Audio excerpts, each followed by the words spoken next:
Ra'iisul Wasaaraha Itoobiya Abiy Ahmed Cali golihiisa wasiirada oo ka kooban 22 xubnood waxa uu maanta horgeeyay baarlamaanka dalkaasi. Baarlamaankuna waxa uu cod aqlabiyad leh ku ansixiyay oo uu ku meelmariyay xubnahaasi wasiirada. Haddaba warbixintan waxaynu ku eegaynaa saaxiibayaal qoomiyadaha iyo deegaanada ay kasoo kala jeedaan wasiiradaasi la magacaabay.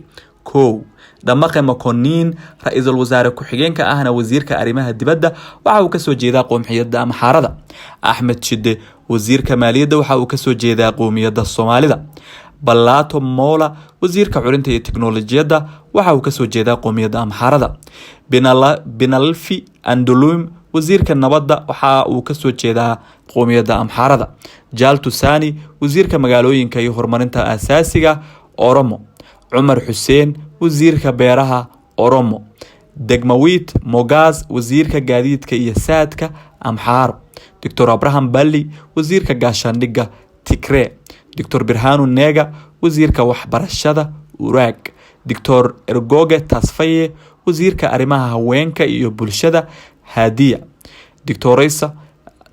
Dr. Fitsum Asafa wasiirka qorsheynta iyo horumarinta Sidama. Dr. Gedeon Timotheus wasiirka cadaaladda Sidama. Dr. Lia Tadase wasiirka caafimaadka Tigray.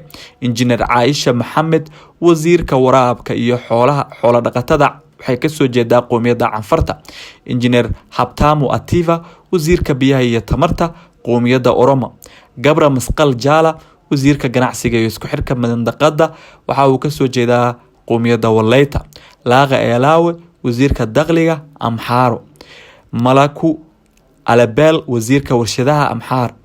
Mufariyat Kamil wasiirka shaqada iyo xirfadaha Silte. Nasisa Jali wasiirka dalxiiska Oromo. Khajale Margaze wasiirka dhaqanka iyo ciyaaraha Oromo. Takale Umma wasiirka macdanta Oromo. Deegaanadu markaa waxa ay tira ahaan u kala heleen sida soo socota. Deegaanka Amxaaradu waxa uu helay 6 wasiir oo uu ra'iisul wasaare ku-xigeenka ku jiro. Deegaanka Oromadu waxa ay heleen 6 wasiir. Deegaanka Shucuubta Koonfureed waxa ay heleen 4 wasiir. Deegaanka Tigrayga 2 wasiir ayay heleen. Deegaanka Sidama 2 wasiir ayay heleen.